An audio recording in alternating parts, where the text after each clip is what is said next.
Hello everyone, this is Cesar, and today we are going to talk about 10 things that you need to take in account if you're going to buy a classical guitar.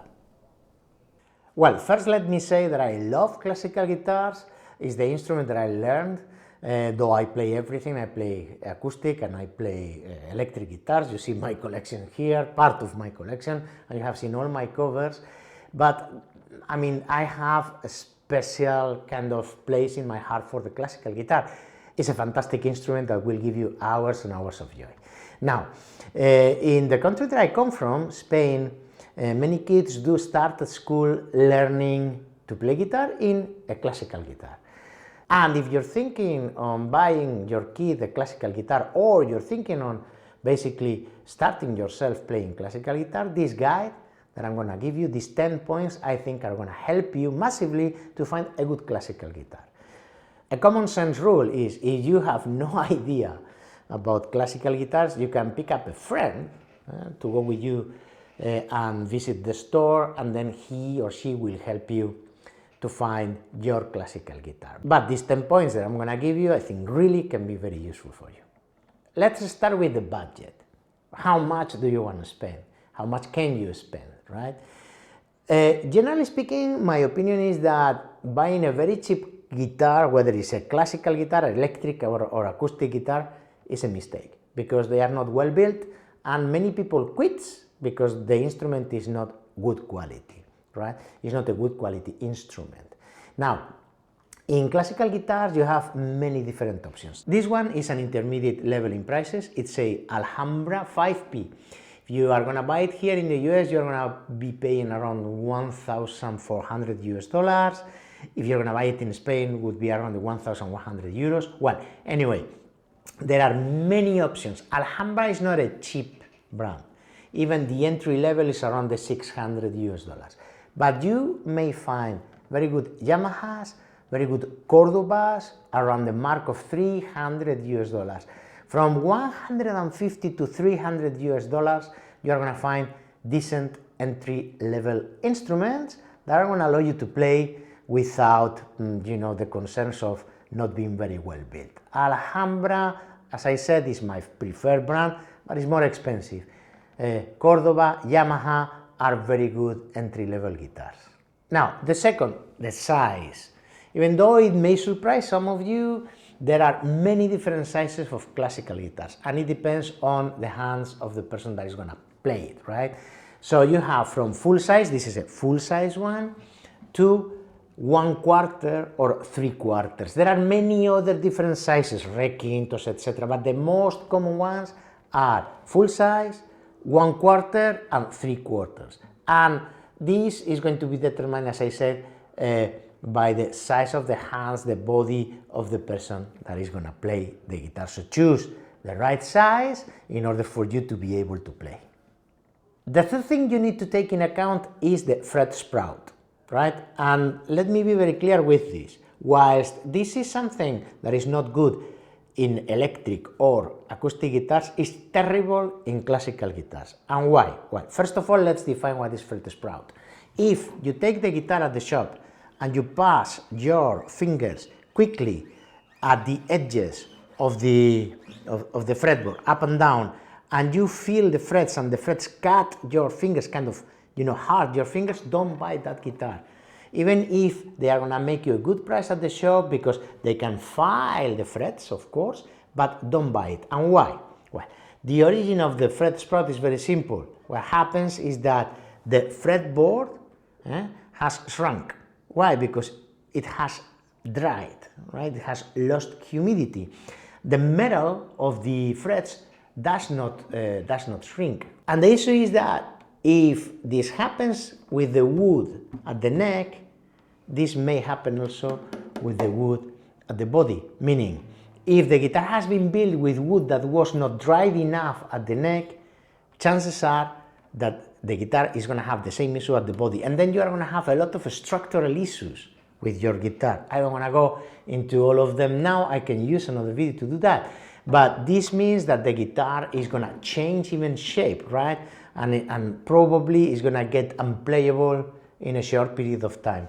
Never buy a classical guitar that has fret sprout on the fretboard. Though they can file the frets, they are going to offer you to file the frets and whatever, don't do it, right? Don't do it. Fret sprout is something that is much more easy to solve in an electric guitar, for example, than in a classical guitar. It's less of an issue. Now let's talk about playability, and let's start with action. And what is action? Action is the height of the string at the 12th fret, right? Here where the neck meets the body is the 12th fret in a classical guitar, and the height that you can measure from the top of the fret to the bottom of the string is the action. The traditional action on a classical guitar would be around 4 millimeters at the 6th string and 3.5 millimeters at the 1st string. Don't buy a guitar that has a bigger action than that. Is my recommendation. This one has 3.5 and 3, right? It's a little bit lower. But don't buy a guitar with a high action at the 12th fret because it will become unplayable. It's not going to be pleasant to play. Well, now that you know that the action is the right one, what you have to do is to check if for that action you have significant fret buzz or dead notes all across the fretboard. And you need to do it slowly, slowly, and don't get in a rush to play beautiful things at the shop, really. It is about checking if you perceive significant fret buzz. Okay? And take your time. It is not a competition at the shop. And why? Because if for that action you have significant fret buzz or dead notes in several points of your fretboard, what happens is that the frets may need work, additional work, or your neck is not in a good condition. Also related to the playability, let's go to the next point, which is I think the 5th, and it's the nut here, okay? This kind of piece of plastic bone, this one is bone, that the guitars have here, right? It is very important that this is well cut, because if not, the height of the string here, at the 1st fret, 2nd fret, here where the cowboy chords are played, it's going to be too high and it's going to also feel really unpleasant to play. How can you determine if it is well cut or not at the shop? It's very simple. Let me zoom it for you. This camera has a great zoom, you will see. It's absolutely amazing. And it's a relatively old camera. Let me zoom, zoom, zoom, zoom, zoom, zoom, zoom, zoom, zoom, zoom, zoom, zoom, zoom. I think you're gonna see there is gonna be enough. Look, you see that, right? This is the nut. I'm holding the guitar with just one hand, with my left hand. So if it moves, I'm sorry about that. So what you're going to do at the shop is pressing here at the 3rd fret on top of the fret, here. And then you are going to see if there is distance between the string and the 1st fret. And if the nut is well cut in a classical guitar, that distance is practically 0, right? So if there is a lot of distance, if you see that the string moves, when you tap here at the 1st fret, it is not well cut. The nut is not well cut, right?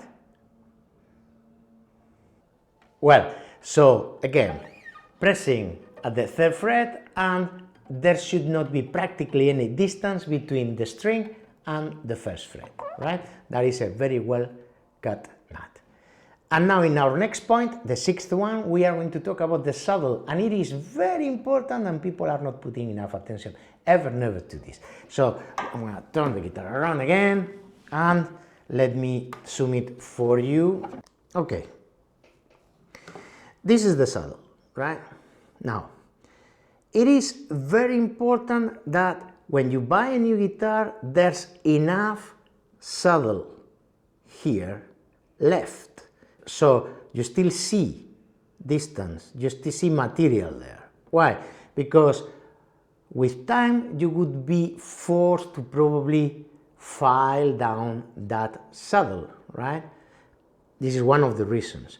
Why? Because the guitars, the classical guitars don't have truss rods, right? The traditional classical guitars don't have any truss rod, hence when you are going to be forced to do adjustments, because the guitar will move with years and years. This one has had the saddle shaved already a couple of times, right? It's a 26 years old guitar, yes. Now, important is that that has a limit, right?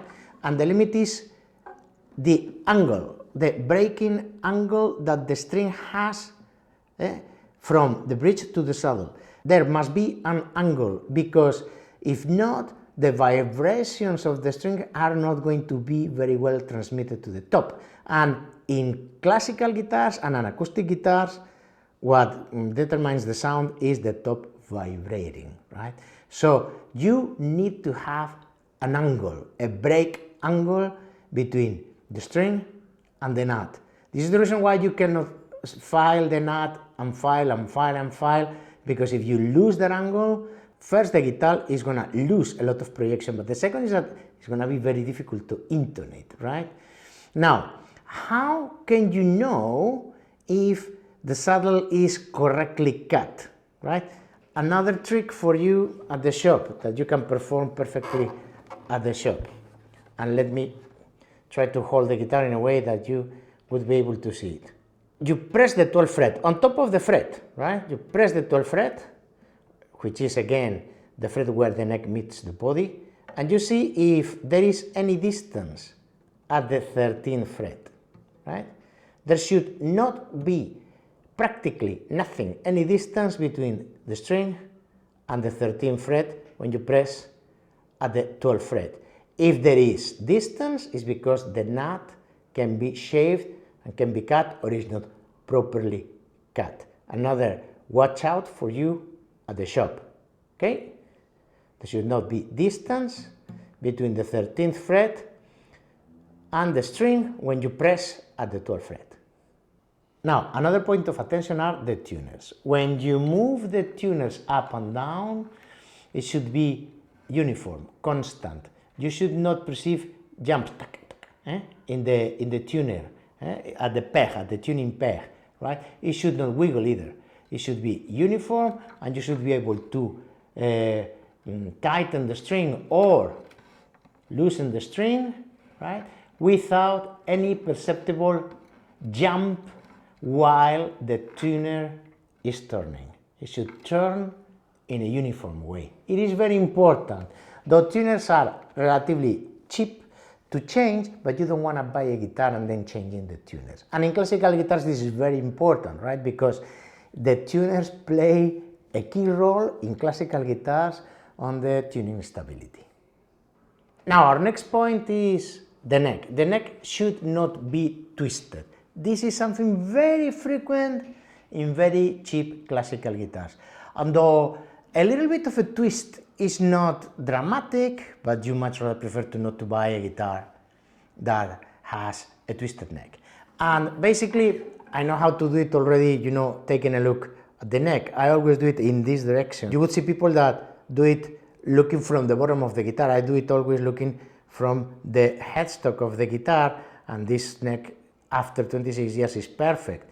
And I will teach you in another video how to detect in a very simple way if the neck is twisted or not, right? Whatever the guitar it is, electric guitar, classical guitar, acoustic guitar. Let me show you with this rag in a very visual way what happens with a twisted neck. That would be a straight neck, and that would be a twisted neck. Exaggerating, of course, right? This, if it is too much, gets the guitar totally unplayable, right? And it's very difficult to solve, really. It's a major surgery. You don't want to do that when you buy a guitar.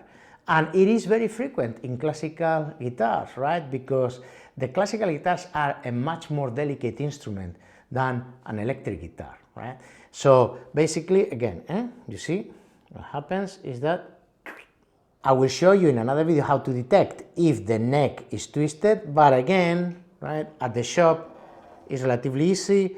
You take a look at the neck in this direction, and you should be able to, at least grosso modo, determine if the neck is straight or is twisted, right? So don't buy ever, never a guitar with a twisted neck. And again, it's much more frequent than you think in classical guitars. Now, our point number 9, intonation. Very important in a classical guitar because you are not going to have the possibility of moving the saddles here like you have in electric guitars. And there is a very simple way of checking if your intonation is roughly correct. There's not such a thing as a perfect intonation because the guitar, the physics of the guitar don't allow for a perfect intonation. But in any case, my proposal to you is that you will check octaves, okay? For example, you fret here a C chord. So take the C note, look for the octave. You see? Sounds really intonated, right? Look for octaves of C and look if they are sounding good to you. Look for chords fretted here at the lower part of the fretboard and then fret the same chord here. And it should sound good to your ears, right? This is the reason why if you get a tuner, a small tuner, one of these clip-on tuners, you can ask for one at the shop, and you can also check if the string unfretted and then fretted at the 12th fret is sounding intonated and they are giving you the same reading. But I do it by ear and I use octaves. Okay? There are many different ways of doing this. Okay? But it is very important that you check the intonation of your guitar because it is something very difficult to fix in a classical guitar. Right? And now the number 10, you need to like the sound. Try some guitars, right? Try some guitars at the shop that are on your budget and play them and then try to find the one that has the sound, that projects the sound that you like. And now let me end saying something that it may sound silly, but I found it very true all these years playing guitars. You need to feel attracted to the guitar. You need to see the guitar. If the guitar is for you, when you are at the shop and the guitar has all these points, fulfills all these points that I've been telling you, when you see the guitar, you need to feel that you want to play it. You need to feel attracted. You need to feel kind of love for that guitar. You need to fall in love with that guitar. I know it sounds silly, I know it sounds not logical at all, but I have found this to be very true all these years playing guitar. I hope the video has been useful for you. If you're going to buy your first classical guitar for you, for your kid, for whoever, right? And if that is the case, I have several videos about classical guitars that I will put here, in the end screens. Don't forget to hit a like and subscribe. See you very soon in my next videos, and up to that moment, please play your guitars, have fun, and be good. Bye.